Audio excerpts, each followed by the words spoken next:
Okay, hi everyone, Anthony Fantano here, internet's busiest music nerd. It is time for a weekly track roundup. My thoughts, my opinions, my feelings on a bunch of tracks that have dropped over the last week or so. It has been a minute since we've done one of these, kind of took a break for the holiday weekend, but we are back. And we have tracks. They are all linked down below, so you can check them out for yourselves. Hopefully you get some good recommendations in this video. Of course, also linked down below, along with all the songs, is our Turntable Lab affiliate link. We get kickback from it if you use it to buy music, to buy 2 turntables and a microphone, whatever your heart desires. Helps out the channel in the process.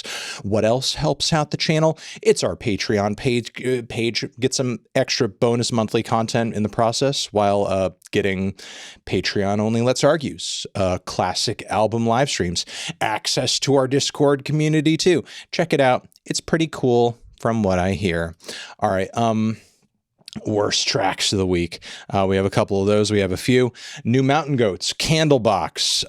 I have, for the most part, been looking forward to this new Mountain Goats record, but I do not get the instrumental direction on this track. And I've seen John and company take the band in so many stylistic directions over the years, but this song just kind of sounds like, it just sounds like a fun song, you know, like fun period, fun dot, like the defunct band Fun. It just sounds like a fun song. I don't, which is not really a sound I feel like I want the Mountain Goats to be giving us at all in any way whatsoever. I just don't really feel like it complements the urgency and the gravity of John's lyrics. But, you know, here we are. Not really a huge fan of this particular track.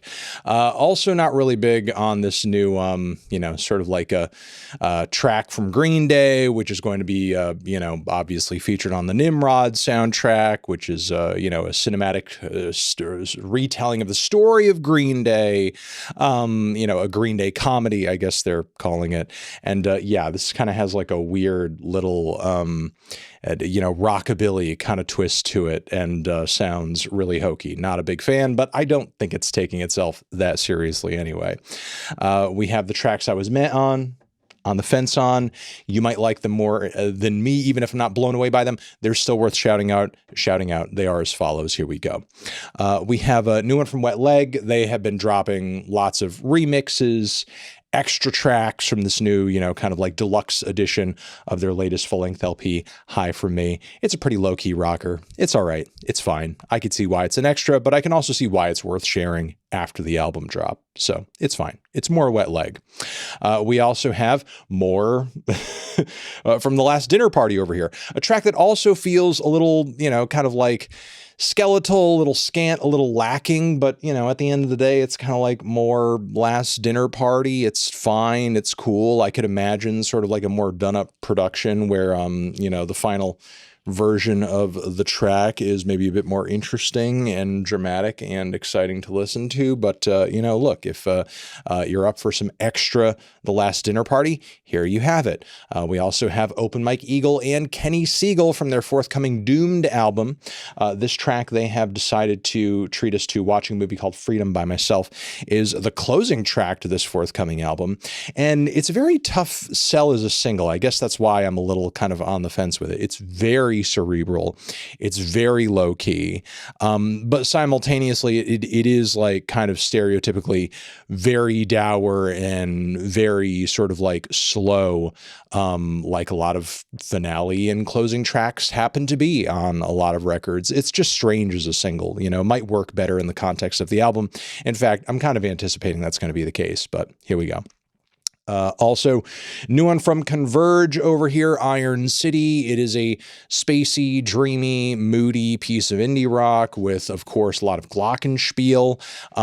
Sometimes the atmosphere and the effects are a little overdone, but it's not a bad track overall for sure. Also, we have Ibibio Sound Machine, who are treating us to kind of a very cute, kissy number with some funky drums that I think are really the selling point of the track. Give Me Peace is the name of this cut. Also got one from Getdown Services, Cha Cha Slide, which has some cute lyrics on it for sure. Bit of an alt and indie rock throwback on this one. Genesis Owusu, who is also treating us to Extra from his last full-length album cycle. This one has an over dancey indie-tronic feel. It's swoopy hair, it's tight jeans, it's American Apparel hoodies all over again.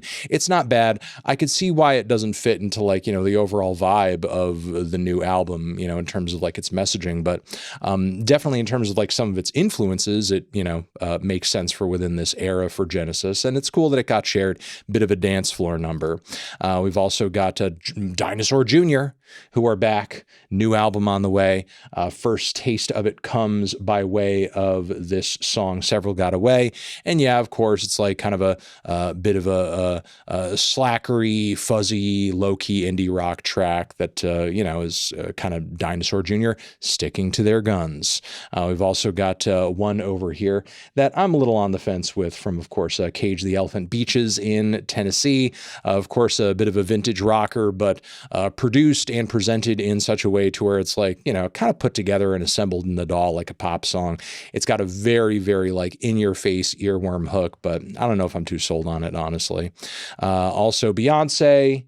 This new one over here, this Morning Dew DONK track has a bit of an old school R&B flavor to it, although the, you know, kind of weird DONK chorus refrain of it, I don't know if I'm totally sold on. I could see why it's kind of like a Lucia that's getting thrown out there randomly because it's produced well enough and there's some really good vocal harmonies on it that I think are worth sharing, but simultaneously it's not her best songwriting for sure.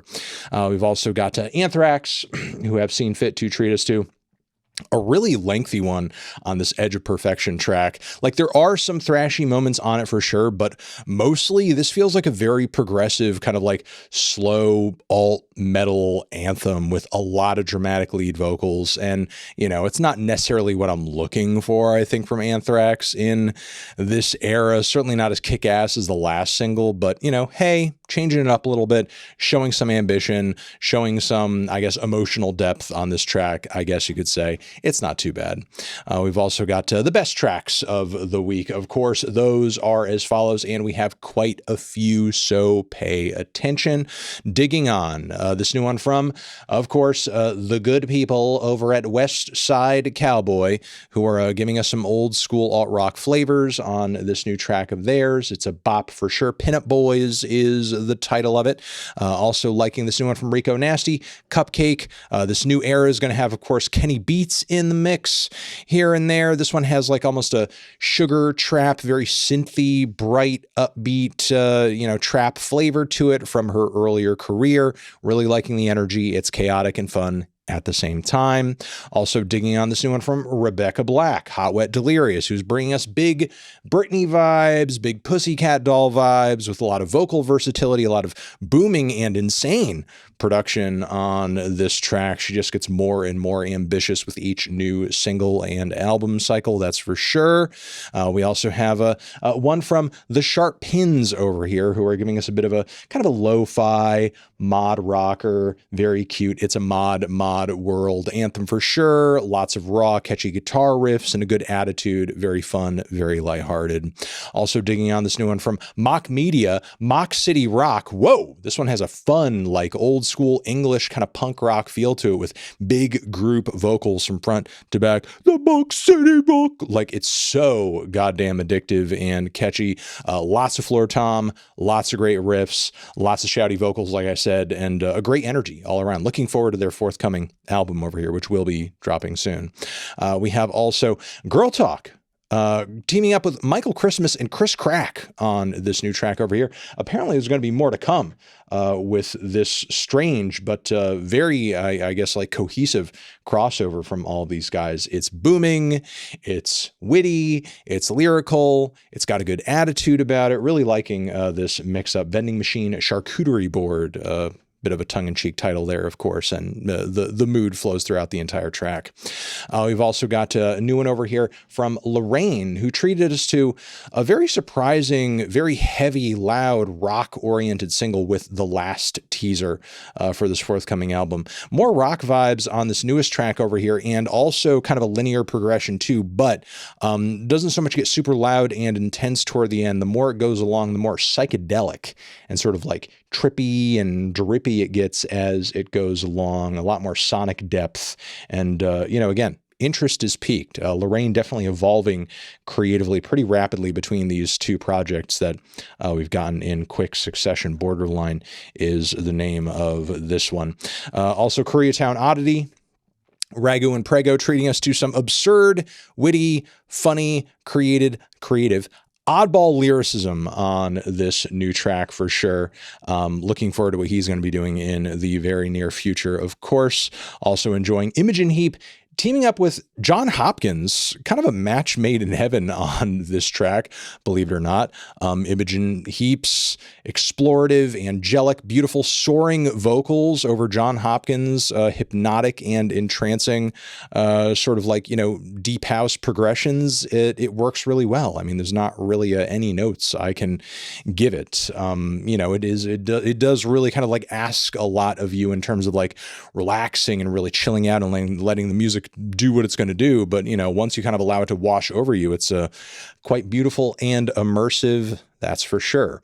We've also got King Gizzard, who are also hitting us with some electronic music for this forthcoming album cycle of theirs. Level 5 is the name of our first taste of this new era. It's got a lot of break beats, very Prodigy flavored.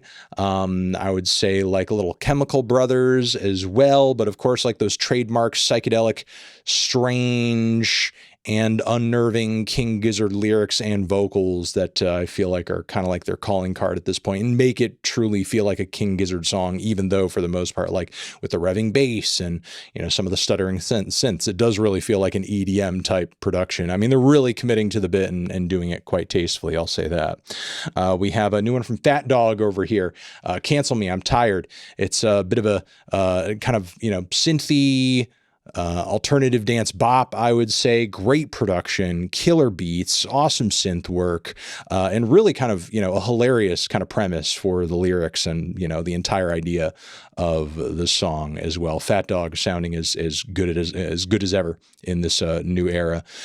We have Eartheater over here with a totally immersive, beautifully angelically sung new single, which, I mean, I'll be real, is stunning as hell. Crown Jewel is the title of it. Make sure to give this one a spin. It's definitely for the art pop girlies. We have a Pen IS Mall from Chat Pile, which the vocal performance on this frightened me. This is like their loudest and freakiest and most unnerving song ever, point blank period. Possibly one of their best songs, like top 3, top 5 Chat Pile song for sure, hands down, no question. Some of my favorite tracks from their debut. Just an amazing moment, and some guitar riffs that I would say are like hugely Korn influence. Like this is not only one of their best tracks ever, craziest and most unhinged, but like it's one of their most nu metal flavored songs ever. And I feel like there's some fans that won't be super ready to admit that, but believe me, the influence is there. Don't be a wuss. We also have Daniel Avery, who's giving us one of his hardest beats ever on this new single over here, which goes absolutely freaking crazy. Lemon, of course, is the title of the track. I mean, the progression is a little one note at points, but the beat and the groove is so goddamn good. It doesn't need to vary up too much. We also have Alabama Shakes, who are hitting us with another taste of this new era for them. And of course, Brittany Howard and company are sounding amazing per usual. It's great rock soul fusion, amazing vocals, great drum work, tasteful production all around. Really excited for this new era from them. And I feel like that is pretty much it. I Feel Hope Coming is the name of the track, of course. That's everything we needed to go over for this weekly track roundup. Again, all the tracks I talked about linked down below. You guys are the best, and I will talk to you again very soon. Weekly tracks forever.